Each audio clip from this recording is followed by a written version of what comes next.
ایک ground reality ہے کہ جو سردار ہوتا ہے نا قوم کا، بڑا ہوتا ہے، وہ عزت مانگتا ہے کہ نہیں ہے؟ خالد ابن ولید رضی اللہ تعالی عنہ، انہوں نے غزوہ احد میں مسلمانوں کو کتنا بڑا نقصان پہنچایا کہ نہیں پہنچایا؟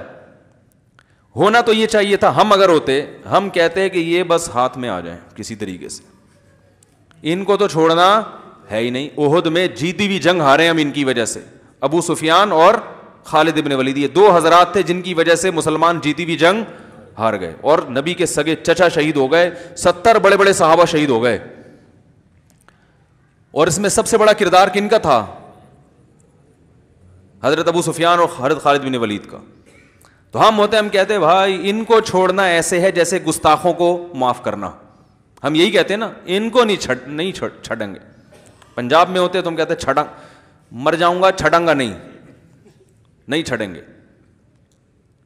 لیکن اگر آپ صلی اللہ علیہ وسلم یہ سوچتے کہ یہ تو جہاں ملے ان کو مار دو، تو کیا ہوتا کہ بھائی میرے پاس جو پوری دنیا بھی ابھی ہم نے اسلام کا جھنڈا قائم کرنا ہے، تو ہمارا پاس لڑنے کے لیے لوگ کون ہیں؟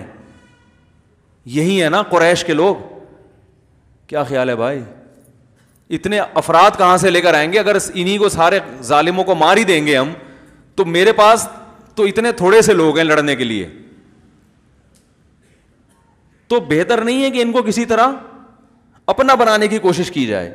حالانکہ کتنا بڑا، کیا جذبات ہوں گے، نبی کے سگے چچا کی ٹکڑے پڑے ہوئے ہیں، کیسا۔ لیکن آپ صلی اللہ علیہ وسلم کیا کر رہے ہیں کہ بھائی آپ نے خالد ابن ولید کو پیغام پہنچایا، پتا تھا سردار ہیں یہ، تلوار کی زور سے ان کو اسلام میں لانا مشکل کام ہے۔ تو آپ صلی اللہ علیہ وسلم نے صلح حدیبیہ کے بعد خالد ابن ولید کو پیغام پہنچایا کہ دیکھو خالد ابن ولید جیسا سمجھدار آدمی ابھی تک اسلام میں داخل نہیں ہوا، یہ ہماری سمجھ میں نہیں آتا، اور فرمائے تم ہمارے پاس آؤ گے تمہیں عہدہ بھی ملے گا، عزت بھی ملے گی، کیونکہ سردار کو یہ ڈر ہوتا ہے کہ اگر میں نے ان کا مذہب قبول کر لیا تو ایسا نہ ہو میری بے عزتی ہو، مجھے تانے ملیں کہ یار ہر آدمی کہے بھائی ٹھیک ہے اسلام تو قبول کر لیا، لیکن نبی کے سگے چچا کا خون سے تو تمہارے ہاتھ رنگین ہوئے ہیں نا، یعنی تمہاری وجہ سے قتل ہوا نا۔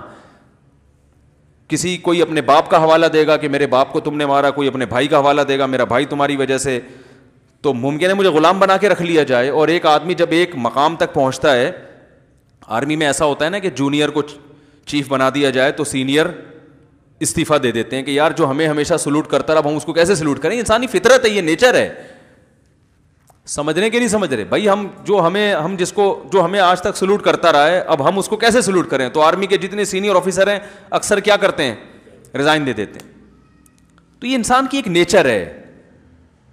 تو نبی صلی اللہ علیہ وسلم کو یہ تھا کہ خالد بن ولید کے ذہن میں یہ خیال آ سکتا ہے، تو آپ نے فرمایا کہ ایسا نہیں ہے۔ اب ہم ہوتے تو فتویٰ لگا دیتے یہ تو لالچ دی جا رہی ہے اسلام میں لانے کے لیے، ہے بھائی کیا خیال ہے؟ عہدے کا اسلام قبول کرنا ہے تو بھائی اللہ کے لیے کرو، عہدے کا کیا عہدہ نہیں ملے گا، عہدہ نہیں ہوتا ہمارے یہاں، ہماری مرضی، ہم تمہیں کہیں چوکیدار لگا دیں یا بس کا ڈرائیور بنا دیں، ہماری مرضی ہے، تو ہماری مرضی ہے۔ لیکن نبی صلی اللہ علیہ وسلم کیا فرما رہے ہیں؟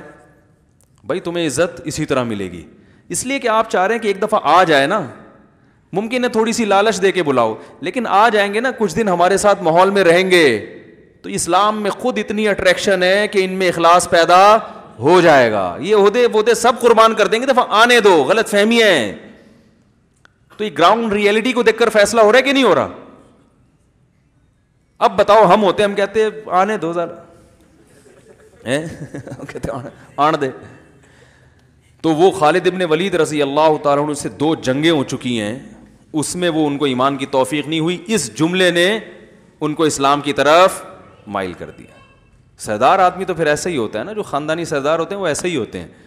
تو وہ آ گئے، اسلام قبول کیا، ان کو کمانڈر بنا دیا آپ نے، لیکن شروع میں تو کمانڈر، اس کے بعد آپ میں اتنا اخلاص پیدا ہوا ہے کہ آپ کہتے تھے کہ میں ہمیشہ امیر بن کے لڑا ہوں۔ حضرت عمر نے نا جیسے ہی دور حکومت آیا، حضرت خالد ابن ولید کو معزول کر دیا اور بولا عام سپاہیوں کی طرح لڑو گے، امیر نہیں بنو گے۔ انہوں نے فرمایا کوئی بات نہیں، مزہ آئے گا، پہلے کمانڈر بن کے لڑتا تھا اب سپاہی بن کے لڑوں گا۔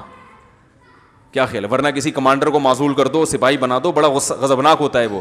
اور وہ کمانڈر جس کو نبی نے کمانڈر بنایا ہو, وہ کہہ سکتے تھے مجھے محمد صلی اللہ علیہ وسلم نے کمانڈر بنایا, مجھے ابو بکر نے کمانڈر بنایا, اور مجھے سیف اللہ, اللہ کی تلوار کا خطاب دیا, اے عمر قرآن حدیث کی روشنی میں آپ مجھے معزول. کیا خیال ہے؟ قرآن حدیث کی روشنی میں آپ مجھے معزول نہیں کر سکتے. قرآن سے تو یہی پتہ چلتا ہے, حدیث سے تو یہی پتہ چلتا ہے, کیونکہ حدیث میں آتا ہے سیف اللہ, اللہ کی تلوار, اور ہمیشہ آپ نے مجھے کمانڈر بنایا, تو آپ کیسے کر سکتے ہیں یہ کام؟ حضرت عمر نے سب سے پہلا کام ہی یہی کیا, جیسے ہی خلیفہ بنے سب سے پہلے خالد بن ولید کو معزول. لوگوں نے کہا کیوں بھائی؟ کہہ رہے ہیں کوئی غلطی بھی نہیں کی انہوں نے, وہ ویسے ہی کہا لوگ یہ سمجھ رہے ہیں ان کی وجہ سے فتح ہو رہی ہے. اسلام کی طرف تو اب لوگوں کی توجہ جائے نہیں, شخصیت پرستی آ رہی ہے, شخصیت پرستی برداشت نہیں ہوگی, معزول کیا ان کو. تو یہ اخلاص پیدا ہوا نا خالد بن ولید, ورنہ کمانڈر جو اتنے عرصے سے رہا ہو اس کو عام سپاہی بنا کے لڑانا آسان نہیں ہوتا. تو ہم نبی کی سیرت میں دیکھتے ہیں ہر کام ایک سوچ کے ہو رہا ہے.